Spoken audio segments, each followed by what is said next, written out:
Hello and welcome to the relaunch of the Stars and Stripes Cricket Podcast. I'm your host, Peter Della Penna, and I say relaunch because for those of you who may not remember, about 8 years ago we tried to do a cricket podcast, the Stars and Stripes Cricket Podcast, and it only got a couple episodes in before other things started to take more attention, but there's a lot happening in U.S. cricket. There's a lot happening in world cricket nowadays, and a lot of that stuff that's happening deserves to be highlighted, especially within the context of U.S. cricket. And I thought, what better time to relaunch that initiative that first began 8 years ago? Getting to hear from some of the voices, some of the characters, some of the names who are involved in the American cricket landscape. There's so many great stories out there that people would love to hear and love to appreciate if only they knew some of these stories existed. And there's no shortage of characters in American cricket for anybody who's experienced U.S. cricket, whether at a local level, a regional level, a national level, an international level.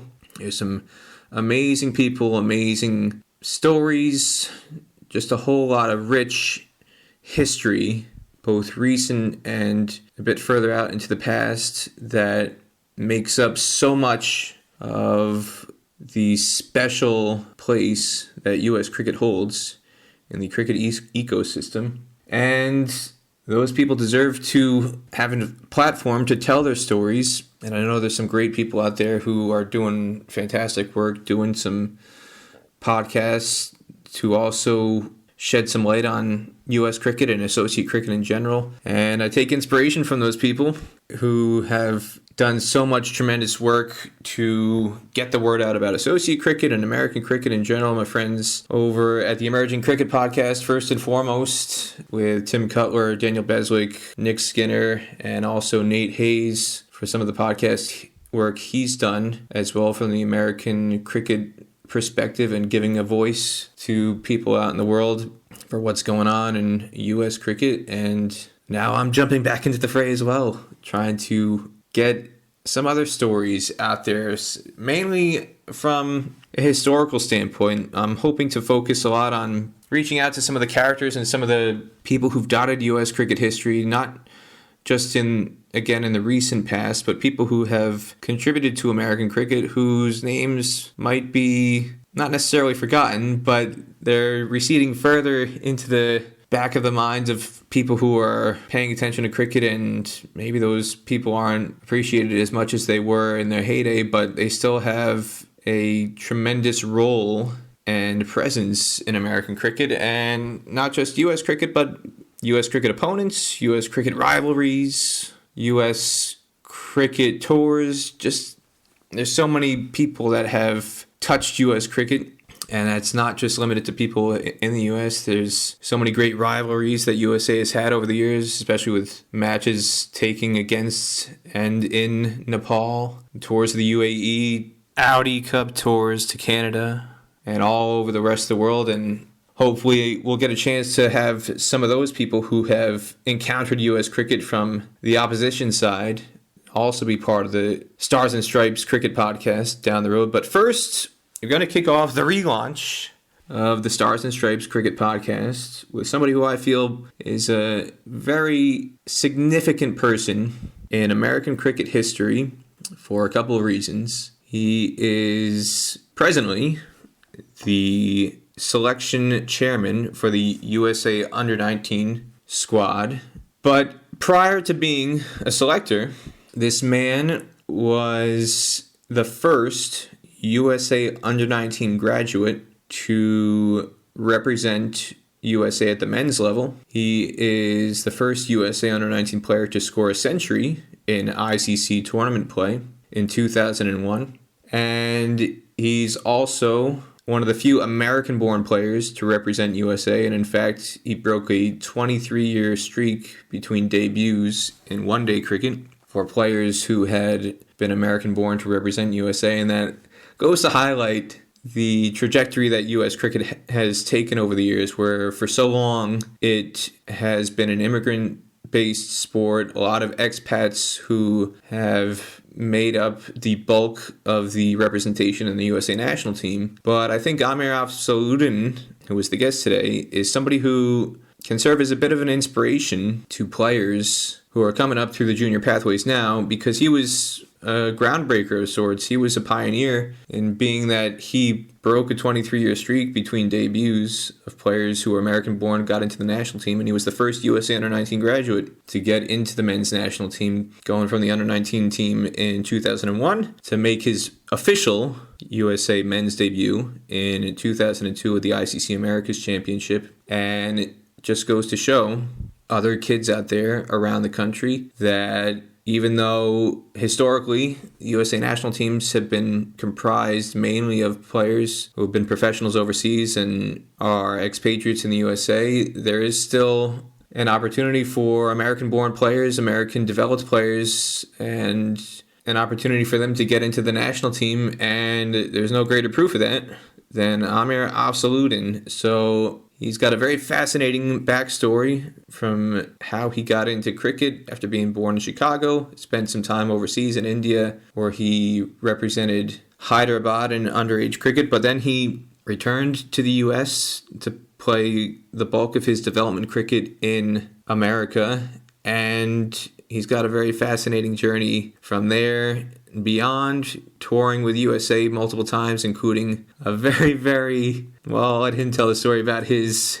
time touring with USA in the 2004 Champions Trophy in England, the highest tournament play that USA Cricket ever achieved in terms of ICC events, taking on Australia and New Zealand in 2004, but he's got an awful lot to tell about that and an awful lot to tell about some other parts of his cricket journey to take him where he is today as the USA Under-19 selection chair. So without further ado, here is the Stars and Stripes Cricket Podcast, episode number 1 with our guest, Amer Afzaluddin. Welcome everybody to the Stars and Stripes Cricket Podcast. I'm Peter Della Penna, and today our guest is the first USA Under-19 graduate to play for the men's national team. A very, very big honor, a very special place in American cricket history. Amer Afzaluddin, welcome. Well, thank you, Peter. Thank you. Thank you so much. I did not know I was the first Under-19 cricketer to graduate on to play for the senior team. So thank you for letting me know. You made my day. I'm excited. It's been so many years, but it's so happy to know that I was the first one to make it. Well, not just that. There's another special distinction you hold in American cricket history. There was the first one-day squad that played in the ICC Trophy in 1979 in England, the former name of the World Cup qualifier, and John Reed, who was part of that team. Great man, lives out in Southern California now, having fun with golden oldies cricket, but he was the first American-born player in one-day cricket to play for USA in that squad in 1979. And then there was a 23-year gap before there was another American-born player to make a debut for the men's team, and that's you. Wow. Yep, I've heard of John Reed. I've spoken to him maybe on Facebook a couple of times, so I might have to call him and say hello to tell him that I broke your record. And after 23 years, that's good to know. That's fabulous.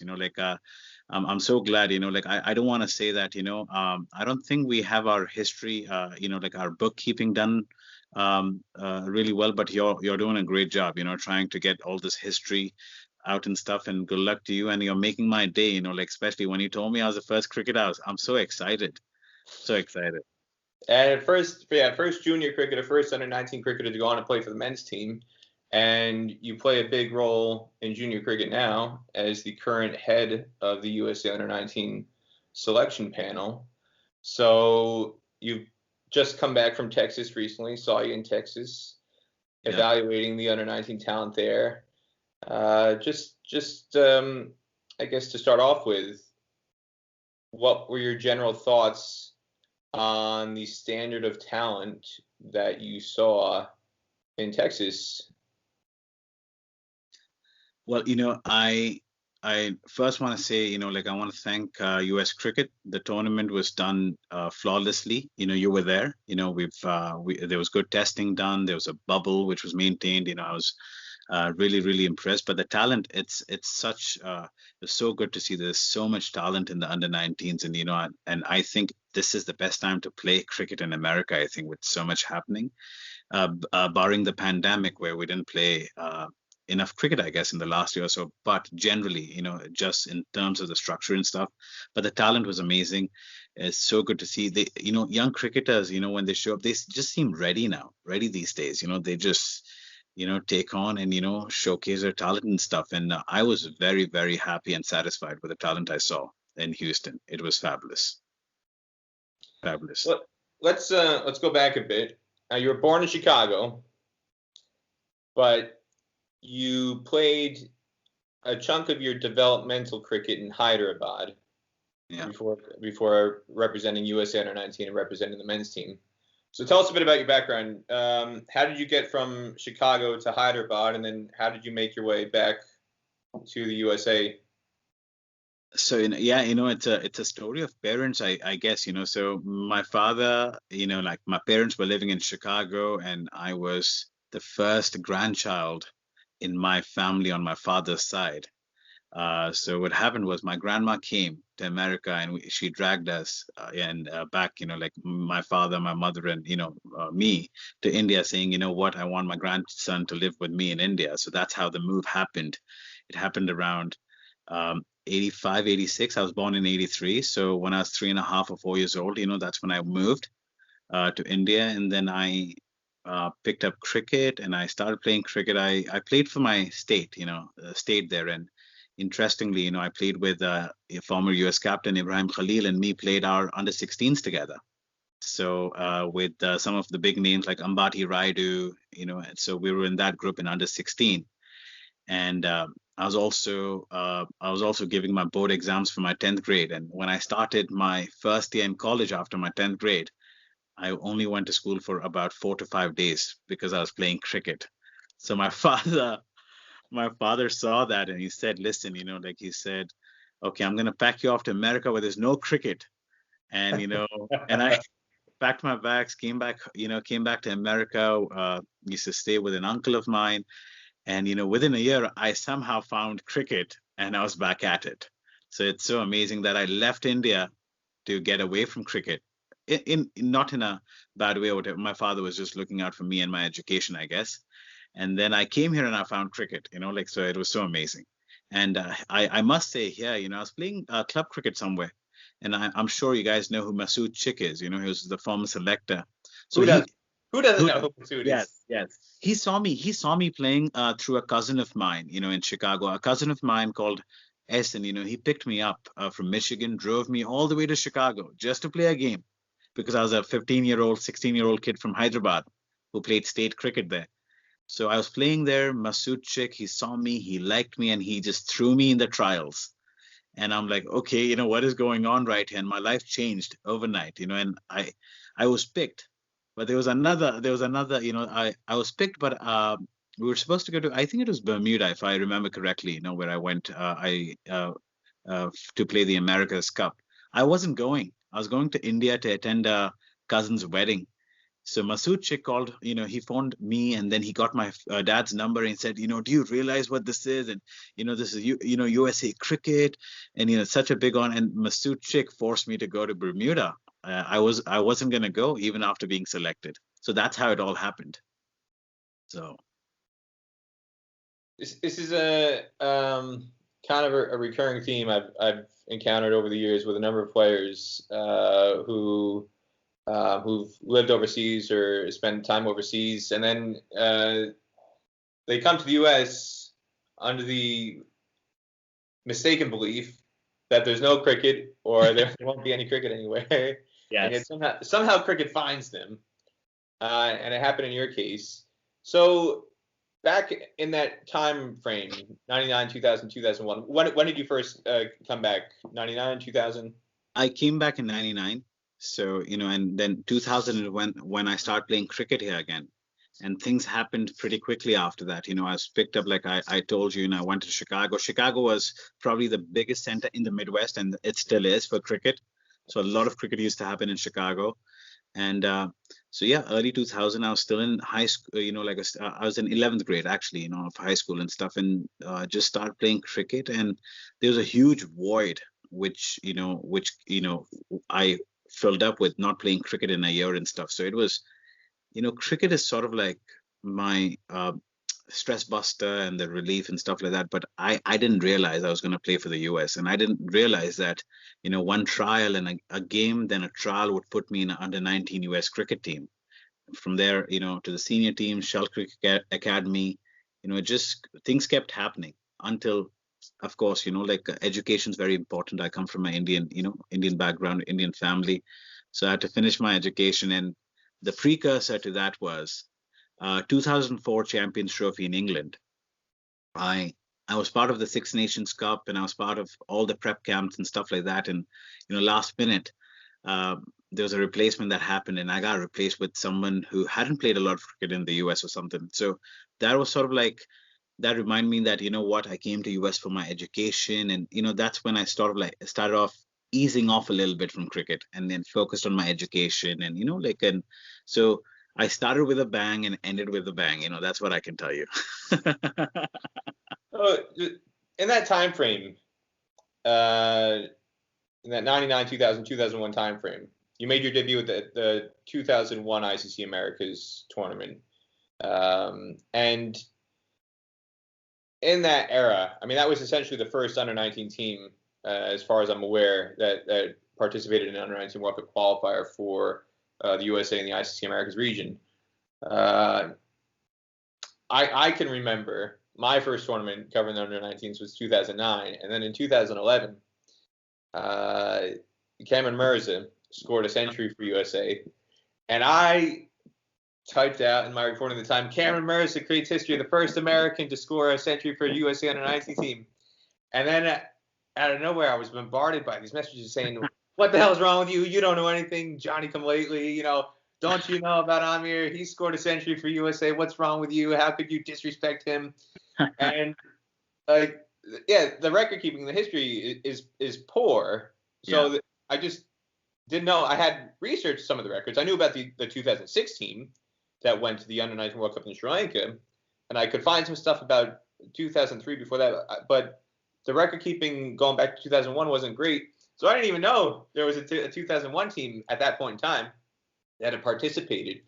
And just in general, I'm not sure how many people would have been aware of the existence, since that was the very first team that you participated in. So in that kind of era of U.S. cricket, and being the first kind of newly formed under 19 team, what was the level of competition like to get into the team in terms of trials? Was there even an under 19 tournament? You just came from Texas where there was an under 19 tournament. Did they even have a tournament? Was it just strictly trials by invitation? Give us a sense of what the kind of atmosphere and the climate was in terms of junior cricket development, and how you got to be in that sphere of making the under 19 team. Absolutely. So, what I remember is, one of the selectors, he happened to be where I was playing a cricket game, and then there was trials in Chicago. So we had a Chicago trial with a lot of, youngsters from Chicago, where I had to go and, display my skills and stuff like that. I don't remember there being a under 19 tournament back in the day for selecting a squad and stuff like that. But I do remember there were like trial games and stuff like that between multiple young kids they found. Basically a lot of the kids used to be from the New York area back in the day. So that's where New York was the center of cricket for America back in the day. Now, we have big centers like California, Houston, New York, and, even Chicago, Michigan, we have like about 60, 70 teams in every big city of America generally now. Right. But yeah, back then, it was basically New York. A lot of these kids were from New York, I remember. And we played a couple of games against each other. I think there was about 25, 26 people, and then a squad was selected and we went to Bermuda. But what used to happen was there used to be a lot of non-ICC tours as well. like, going and playing against Antigua, or, maybe St. Kitts and something like that, or, or going to Pakistan, or, going to a European country, which were not really official ICC games, but they was still, I guess, under the banner of US cricket, I guess. So a lot of those games used to happen as well. And then every 2 years, or every year and a half, there used to be an ICC tournament leading up to the World Cup, of course, right? So we went to Bermuda. The standard of cricket, I mean, we were one of the weaker teams back then. Like when Well, the scorecard that you scored a century, you guys lost to Argentina. You talk to kids now, and the USA has beaten Argentina now, I don't know how many years in a row, and it would be unfathomable for somebody now to think, oh my God, USA just lost to Argentina in under 19 cricket, or men's cricket too, for that matter. And you, despite scoring a century, now you scored 111 not out off of 77 balls. Yeah. But the team total was, I believe, 170 for 7 in a 32 over reduced match due to rain. And Argentina beat you guys. They beat us. Yep. That was, absolutely. You're right on. I like you have to become, well, you are an investigator, like sort of, right? You're a journalist, but no, you're right on. 77 balls, 111 runs, 170 plus score. We still lost because, we're a young team. That's all I can say. We were a young team. We lacked the fielding skills. We didn't have decent enough, we didn't have exposure. That's, let me put it that way, and it was a group of cricketers who came together, but we were there. I personally had a great tour. Like, I think I got selected for Shell Cricket Academy after that tour. But in terms of the team, we didn't do really well, and that was sort of that was a bummer. But it gave, like, it was an experience like unlike anything I've had in India or anywhere else. Playing an ICC, that was my first ICC tournament, and it was a big deal.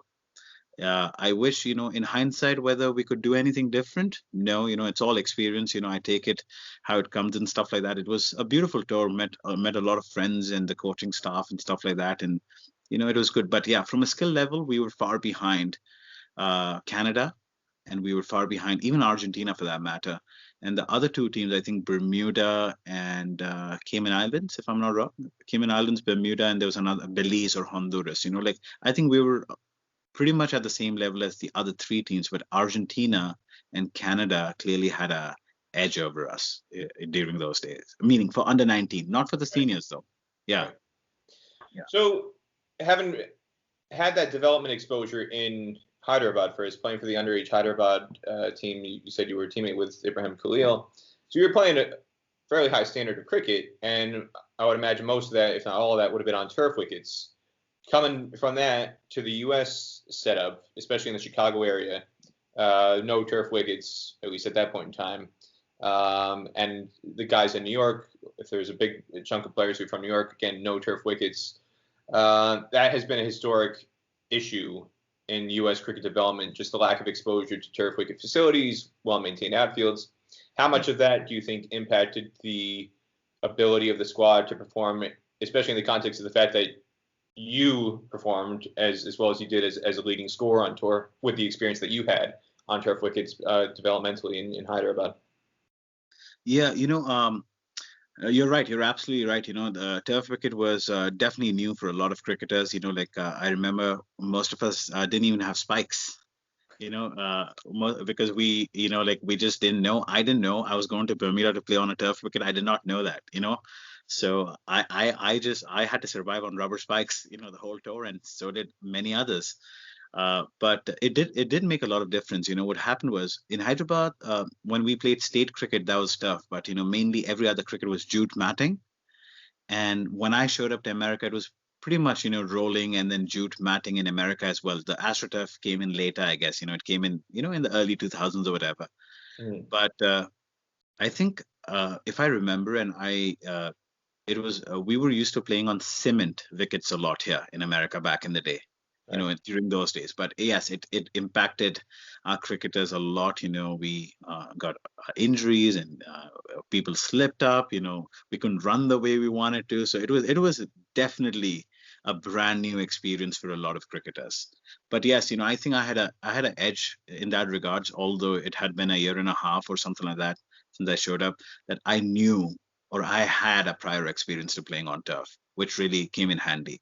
But compared to now, like if you look now, we have the best facilities, thanks to Ace and US Cricket and Houston and all these other private turf fields and stuff. There's a lot of exposure, a lot of fields, and that's why I say it's probably the best time to play cricket in America. This is it. It's there's a lot happening.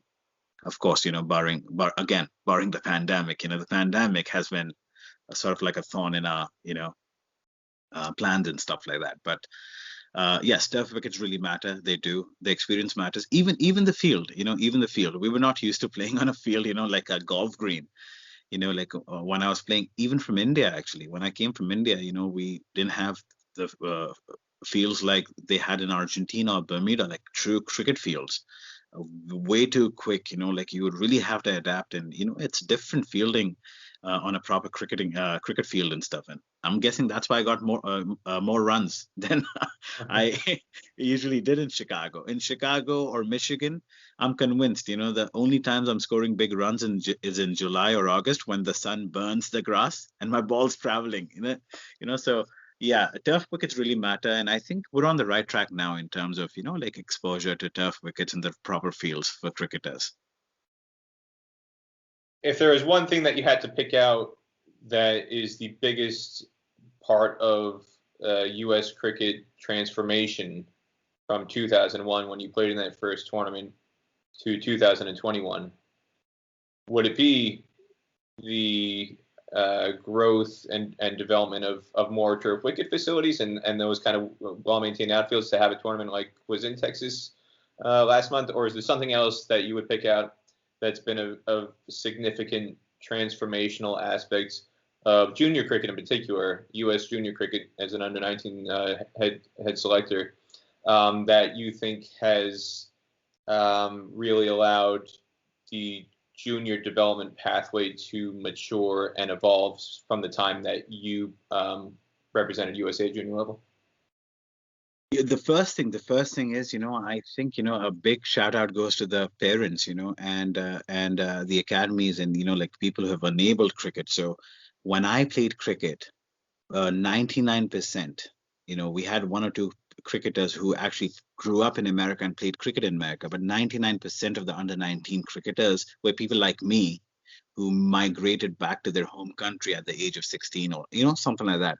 So we didn't have a lot of in-house or, we didn't have a lot of American cricketers growing up in America. So now if you see most of our cricketers, especially at the national tournament where you and me were, they were all born, bred, brought up in America. They're playing cricket like, we do in a test playing nation these days, that's how. And so I think a big shout out goes to all the enablers of cricket. I guess, cricket survived because of the parents and, cricket coaching, sending kids to training and stuff, is not an easy thing. It's quite expensive as well, I guess, with all the gear and stuff like that. I just relate back to me growing up, and kids have like the best gear you can have and stuff like that. But yeah, you're right. I agree with you. In terms of cricket, I mean, cricketers, US born cricketers being around is a big deal, and also the facilities, and also like the exposure to cricket and the tournaments, even the private tournaments for that matter, which happen. I think they bring a lot of cricketers together and stuff like that. And I think what's also helping is a lot of international cricket teams and CPL coming to America and stuff, like where, like you get to see the big crowds and stuff like that, and you get to see your idols playing cricket. So, but again, I think cricket is all because of the cricketers and under 19, especially. The one difference I see and which I'm happy about is the homegrown talent, which, which is playing cricket today is probably it's probably the highest. And I think, I don't want to claim anything, but I think we're in North America, I think we have more young cricketers than any other North American or South American country. You're the expert, you're the journalist, but you got to correct me on that. But I think we have a decent amount of domestic cricket that happens all across America now, which is amazing. So shout out to all the coaches, academies, parents, like that's, I think without them, there's no cricket, right? So. Well, I know in terms of, just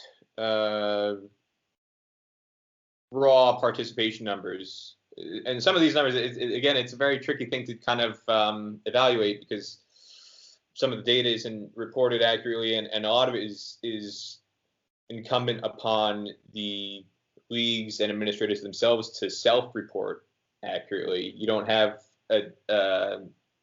necessarily a outside external surveyor who's documenting these things, but if you go by kind of the anecdotal evidence that's there in terms of where cricket is being played, then U.S. cricket in terms of North America, the Americas, it's at least amongst the associate, there's significantly more players at in terms of just by raw volume, sheer volume, than there is anywhere else, and it's but it's taken obviously the time to get to the point to justify the or to the maturation process in terms of the results to equate to the actual just numbers in the playing pool. Where everybody points to the example of India. Well, India's got 1 billion people, and well, they should always be ranked number one because they got the most players to draw from at every level. Well, not if the structures aren't in place, and the structures are better organized in a country like Australia with the Sheffield Shield, or in the West Indies back in the 70s and 80s, or in England, whatever. If the structures are better, it doesn't matter how many players you have.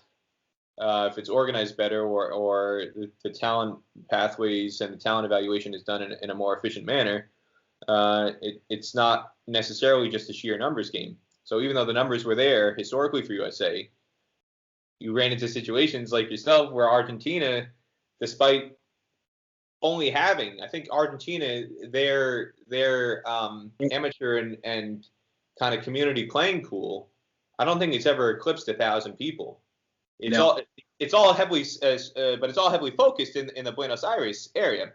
And they've got, and the key thing, again, what you brought up, they've got some magnificent turf wicket facilities. They do. In Argentina, in Buenos Aires, which can narrow that gap and eliminate that gap essentially in terms of development. If you only have maybe 800 or 1,000 players to choose from, but they're all playing on natural turf, you could have 50,000 players in the USA, and if they're all playing on artificial, they're not being developed properly, then that can happen, like you experienced. Argentina beats USA. So it's taken some time, but hopefully, like you said, the fact that there are the facilities like everybody experienced in Texas a couple weeks ago, that will become standardized, and there'll be less reliance and just kind of less of a default mechanism to just lean back on whatever's the most convenient facility that's nearby, and instead make the effort, take the extra step to funnel players towards not the most convenient but the best facilities, and making that extra effort, and it does obviously make a huge difference. So for that's all your junior cricket going back to 2001.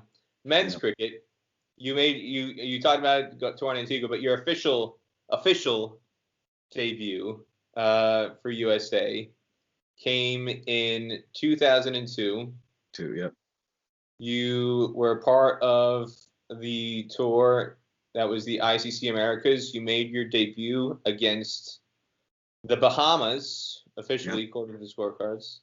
And one of the other things I forgot to mention at the beginning, so first USA under-19 graduate to play for the USA Men.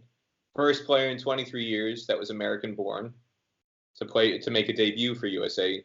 John Reed played throughout the 80s. He made his debut in 79, but played throughout the 80s for the USA. But here's another one. You broke Neil Ashkari's record. Neil Ashkari was also a member of that 79 ICC trophy team and played for the USA at 4 ICC trophies, 79, 82, 86, and 1990. You broke Neil Ashkari's record for the youngest player to make a debut at senior level for USA in one-day cricket. Neil Ashkari was 20 years old. You were the first 19-year-old Oh, wow. to play for the USA men's team.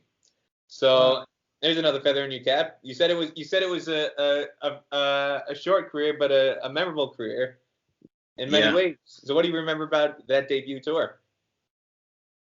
I mean, it was amazing. We were going to it was in Argentina, right? 2002 America's Cup, right? It was at the Belgrano.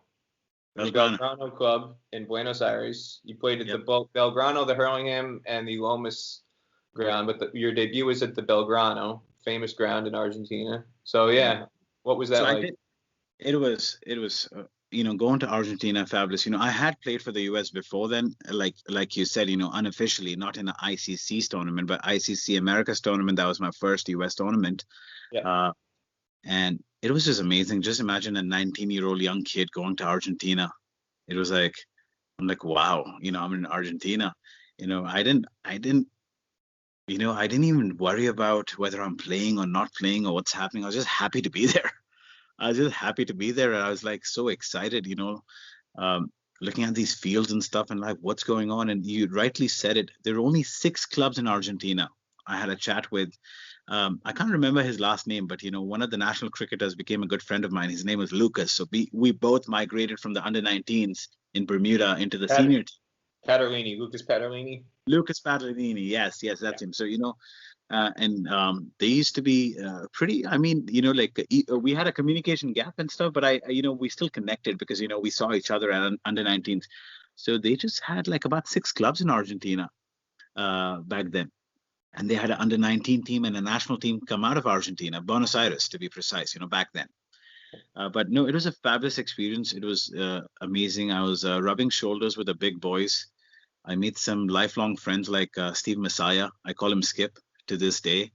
I met him there, and there's others too. Like there was Rohan Alexander, Richard Staple. All the big boys. All the big boys were there. I was just enjoying my time. Like I was like, wow. Fawad Backus. Fawad Backus was my captain and coach at that tournament, and he's played for 5 countries if I'm not wrong. Fawad Baki.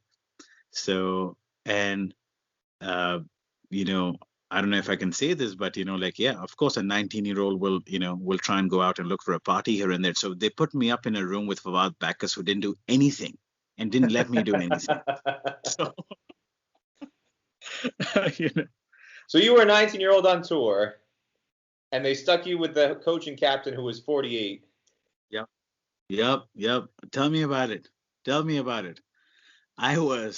I was like, like, what do I do? How do I get around this guy? I'm in Argentina. I'm in Buenos Aires. But yeah, Fawad Baki, Baki was, yeah. But one day, I think I can say this. It's been a long time, so I can say this. So Baki's like, kiddo, you know what? Let's go out. Like I'm gonna take you out. So he was my chaperone. He took me around the streets of Argentina, like just to see, what it was all about and stuff like that. But no, it was a great tour. Like again, like Steve Messiah, Zamin Amin, Baki, Rohan Alexander, these were just Joy Zinto. These were some good people. They took care of me. They took care of me. They fed me food, and they bought me clothes and stuff in Argentina. They took care of. These guys took care of me. I was I was young and I was just there. You know what I'm saying? I was enjoying myself. Now, you said, going back earlier, that was your debut tour, but you had a short but memorable career. So when did you stop kind of pursuing? You said you talked about briefly. You went into it a little bit. I don't know if you want to go into it a little bit more, but the experience of being in the squad with the 6 Nations and then leading up to the Champions Trophy, you thought you were going to go, and then at the last minute there were some things that happened. Unsurprisingly, in U.S. cricket, these things tend to happen. Political things that go on, and you were dropped from the squad at the last minute. And ironically, I think one of the things that a lot of people remember from that tournament that kind of left a sour taste in some people's mouths, especially from external observers, was that they were the oldest team in the tournament, going up against Australia, the world champions, and New Zealand, with I think Nathan Astle blitzed an incredible century against USA. But the world champions Australia at the time with Gillespie and Ponting and Kasparovich and McGraw and Lee in that area, just absolutely demolished USA. And I think the criticism from a lot of people externally wasn't that they beat USA. I don't think anybody was expecting USA to win, even though heading into that tournament, USA actually beat Zimbabwe in a warm-up match. We did. Yeah. But the issue was it wasn't that USA lost; it was how they lost. Yeah. And losing with guys, the oldest team in the tournament. I think there were 6 players in that squad who were over the age of 40 who were picked in the squad.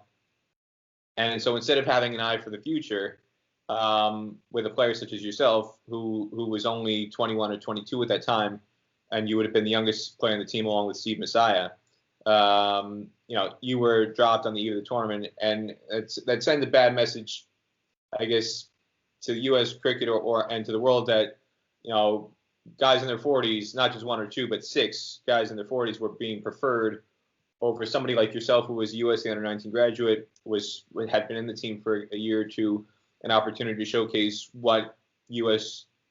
cricket development was like at that time, and you got dropped. Just if you can, what do you remember about that incident, and just truthfully, what impact did that have on your career in terms of wanting to stick with cricket versus, like you said, being a wake-up call to kind of prioritize education or work over and above cricket tours, which a lot of tours had to be funded by the players themselves and make sacrifices. Absolutely. Yeah. Absolutely. I was actually still with the team there. So they made me the 16th player from the 15th player. And, I was replaced by, I'm sure you know the name. I don't want to take any names and stuff like that. So I'm sure you know. But just to rub salt into the wound, they didn't send you back home and say, hey, you can sit and watch and just kind of just twist the knife a little bit more.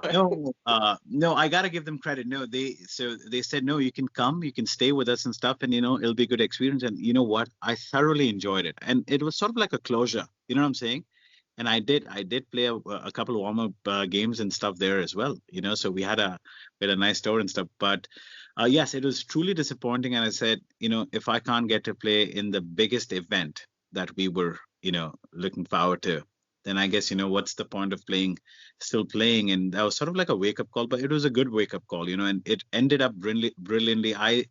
After that, I started playing on my own terms. And, there's a couple of US Invitation 11 teams which went out to India and, other tours and stuff. We played a Indian first-class tournament called Moinadullah. It was for the USA Invitation 11 in India. I got a 97 odd there. And, when I got that 97 odd, I hadn't retired. I'm not officially. I can probably still make a comeback if I want to. Not for the under-19s, but, for the senior. No, I'm just joking. But I'm just joking. No, but I started playing on my own terms, and my primary focus became education. And I'm so glad I did that, because I've got a wonderful life. The Almighty has blessed me with a wonderful family, wonderful life, a wonderful career. And guess what? I get to do cricket. I get to help out with cricket wherever I can. So I think it was destiny. It was meant to be. I met all my heroes.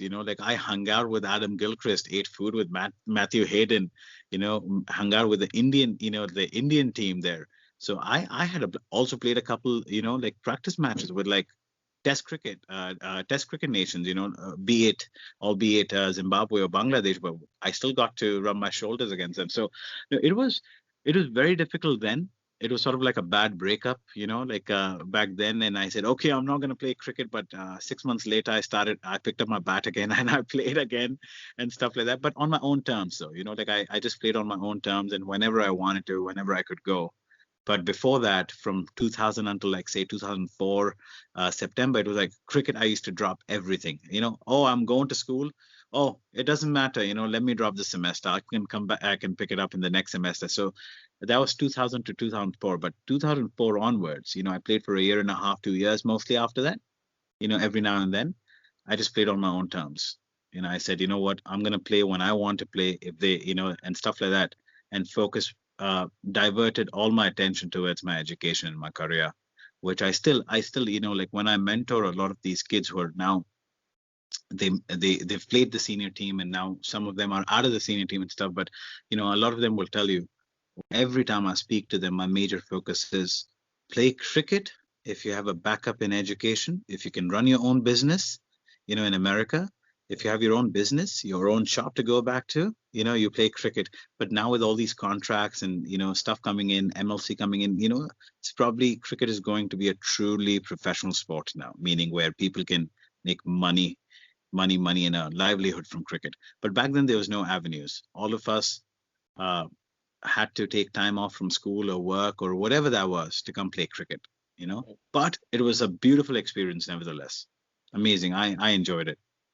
Having said all that, regardless of what Ace is introducing now in the last year or two, if you were to give advice to a kid, one of the players who's been picked for the under-19 squad, for example, who may be just entering college or graduating senior year of high school, or maybe they just finished up their freshman year, whatever, if they're having that internal battle, or maybe it's not just internal on their own, maybe they're getting family pressure from the parents, putting emphasis on, regardless of whatever you're doing with cricket-wise, you got to graduate, you got to get a degree. Having gone through those battles yourself, and the experience of what happened in 2004, and kind of that kind of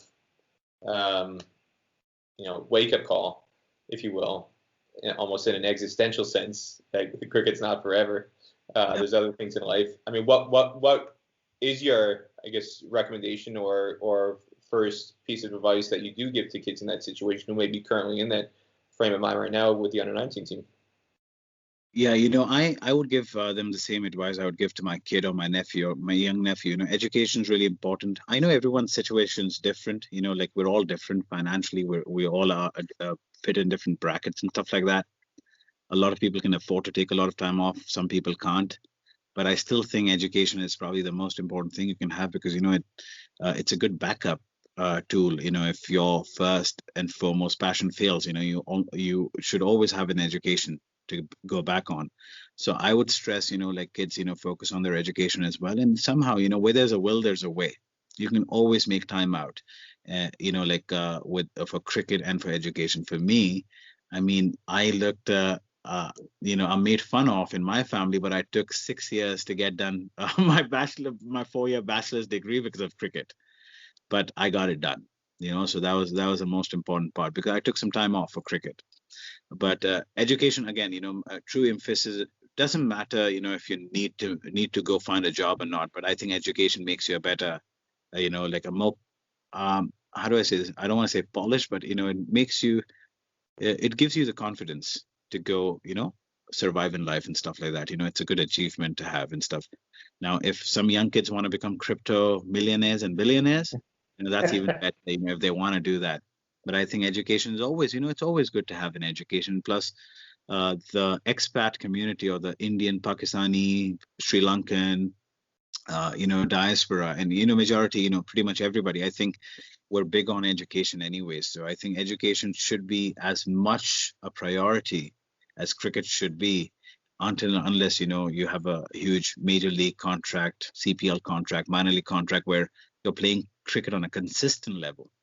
So like education, having a college degree and education will always give you confidence, saying, okay, it'll give you that flexibility, saying, okay, I'm going to try my hand at cricket till 24, and then if it doesn't work out, I'm going to go focus on my on my school again, stuff like that. So yeah, I think education is pretty important. So all right, I know we're running short on time, so I want to give you some rapid fire questions. First 11 questions. Okay, first 11. Try and give me the first thing that comes to your mind with these questions. Just going to try and have some fun with this. All right, Peter, I can't hear you, Peter. All right, ready to rock and roll? Yes, sir. Here we go. All right, your best roommate on tour, any cricket tour, U.S. or otherwise? Steve Messiah. Steve Messiah. Okay. The messiest roommate, or the roommate who was the worst snorer that kept you up? Snoring, I probably did a lot of, but the messiest roommate, Rudy Narayan was the messiest roommate, I think. Sorry, Rudy, if I don't know where he is, but I think from what I remember. Rudy was a messy guy, right? The teammate U.S. cricket or otherwise, who's got the most fascinating job or fascinating lifestyle away from cricket or since retiring from the U.S. team? I don't know, honestly. What about yourself? Tell people what you do. I am I'm a contractor for the Department of Defense. I do a lot of government work and stuff like that. I have my own company, my own consulting services company, but I did work for GM before this. And, I'm a procurement guy, basically, with an MBA in finance. So you didn't just take 6 years to get your bachelor's degree. You went and got your MBA too. Yes. Yeah. Nice. All right. The nicest or the best cricket ground experience that you've had as a player, and I don't just mean playing and the playing facility itself. I mean the training. I mean the lunches or the teas. What was the best experience you had as a player? Champions Trophy was something, like on another level. From the food to the field, we had liaison officers. Like back home when I come to the country, I was a busboy or a valet parker myself. But when I went there, I had a liaison officer taking care of me. So that was a fascinating tour. I mean, it was amazing. You would get the food you wanted. Like it's so amazing. So of those grounds that you played at in England, okay. So the U.S. team played at the Oval and they played it down in Southampton at the Rose Bowl. Rose Bowl, yeah. Rose Bowl would be your number one. Rose Bowl, yes. Rose Bowl was just beautiful. It was brand new at that point, I guess. Pretty much it was fairly new, I think. When we went there, so it was beautiful, just beautiful. Okay, I don't say my favorite cricket field in the whole world is Woodley Park, Los Angeles, because we played a lot of cricket there. So that's a staple, a part of the fabric of the U.S. cricket community for sure. Yes, sir. Your favorite place to eat out on tour? Well, in Houston, if we went, tour meaning when I was playing cricket, or tour or anything. When you're on the road, yeah. When you're traveling for cricket, what's your go-to place? Your fallback that you seek it out. When you're in a certain city or anywhere else. A good steak, but not in Argentina because I like my steak medium well or medium, but they were always rare in Argentina. It was all so yeah. They kept it nice and red and juicy in Argentina. Yes, it was very red, very juicy, but I like it a little more cooked. All right, your favorite pizza topping? Ground beef. Ground beef on pizza. Yeah. Interesting. All right. Are you a Coke or a Pepsi guy? I don't know if you know this. There's a cola called Thumbs Up. It's an Indian Thumbs cola. Up. There's no B. Yeah. Thumbs Up. Thumbs Up. Yeah. That's my all-time favorite. I always have like a couple in my fridge as well. It's an Indian cola. Yeah. They were bought out by Coca-Cola in India and stuff, but they're still around. That's my favorite cola. So technically speaking, we can put them in the Coca-Cola category. I think so, but much better than Coca-Cola in taste. Better than Coca-Cola. Thumbs Up. Try one. Yeah. It's like almost like what would I characterize it as? It's almost like a Dr. Pepper kind of equivalent in India maybe, where it's kind of off the radar. It's not sold in a lot of places, but the people who find Dr. Pepper, they're loyalists. It's like their go-to drink. Actually, Thumbs Up disappeared for a little bit, but due to the huge demand, because it's a very Indian drink. It was an Indian cola, and it came back. Yeah. Coke had to bring it back because they were losing market share, I guess. So, Thumbs Up, you gotta try one. Yep. I'm sure. Okay. Your favorite cricketer, all-time cricketer? I have a couple. I have. You gotta pick one. One. I can't. I'll say this: Brian Lara, Yuvraj Singh, Saurav Ganguly, Gary Kirsten. These are my favorite. I'm a left-hander, so. But okay, my favorite is Yuvraj Singh. Yuvraj Singh. Yeah. Okay. All right, your favorite non-cricket athlete?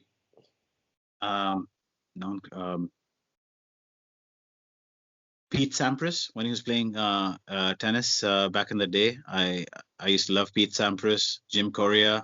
I was a big tennis buff. And I grew up playing tennis. That was my number one sport, along with ice hockey growing up. And I was a Sampras guy. You were either Sampras or Agassi. And Sampras. I had to go Sampras because he was named after me. It's Pete Sampras, Peter Della Penna. How could I be an Agassi guy? Yeah. All of his crazy antics. When Pete Sampras was there, Pete Sampras so cool, so classy, had the amazing serve and volley game at Wimbledon. But I have to tell you, I did put a earring on, after, looking at Andre Agassi, the cross, on my ear and stuff back in the day. Did you have a mullet too? Did you have a mullet with a headband? No, never did. But Pete Sampras would be my favorite athlete, non-cricket athlete. Yeah. Okay. Your favorite movie? All-time movie. It's an Indian movie. I don't know. It's okay. A movie's a movie. Okay, you've got to go watch it. It's called Andaz Apna Apna. Andaz Apna Apna. Andaz Apna Apna. Yeah. All right. What's the translation? I know Apna is like our. There is no translation. There is no. There is no translation. You got to look at it. Who's in it? So there's it's a movie with Salman Khan and Amir Khan in it. It's like it's a comedy movie. I think it's a cult classic in India. Salman and Amir Khan. No SRK though, so they got 2 of the 3 Khans. Yeah, they had 2 of the 3 Khans, but when they were fairly young, I guess. This was back in the 90s. But unbelievable movie. Okay, and what is your favorite binge watch show, either on TV or on Netflix? That you binge watch? Prison Break. Or I've seen Lost, but Prison Break is my all-time favorite. I can watch it anytime. Whenever I have nothing to do, I watch Prison Break again. It's one of my favorite shows. I'm sure. Have you seen it, Prison Break? I know it was a Fox show. I remember that much. Yes. Yeah. I love that show. Just love it. All right, that's the best 11. Best 11 from Amer Afzaluddin. That's a relief. That's a relief. And I think I gotta do a little correction. I think the messiest roommate was me myself. Awesome. Well, thank you so much, Amir, for taking the time to come on today. Really appreciate it. And I think a lot of people, especially in the junior cricket community in the U.S., really appreciate your efforts. I know you were a senior selector as well, but being the selection chairman for USA Under-19 heading into the World Cup qualifier, I know there's a lot of people who appreciate your efforts in being down there in Texas this recent tournament, national championship. Final thought I'll give to you is there anything else you haven't said or you want to say that you feel people should know about you or about your role in U.S. cricket? No, I think you covered it. I just want to say that, thank you for keeping me honest. We've met on many tours and stuff, and you always do a fact check or for everything I say. And, I really have to be on point when I'm talking to you. So that's always good. And thank you. Not a lot of people might know this, but, I think apart from the coaches, the most amount of cricket a person watches in America is Peter Della Penna, the U.S. cricket, so you always have good feedback for us, and I really appreciate it. And no, this was good. I'm honored. You thought of having me on the call and stuff, and which is pretty nice. And I really appreciate it, Peter. So thank you. No, thank you, Amir, for coming on. Appreciate it.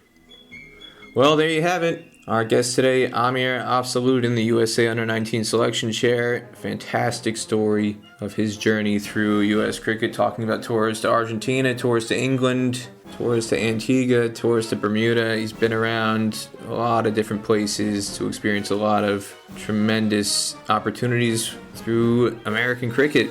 Hope you enjoyed our first episode of the relaunch of the Stars and Stripes Cricket Podcast, and stay tuned for the next episode coming up next week when we'll have another fantastic guest. Until then, I'm Peter Della Penna.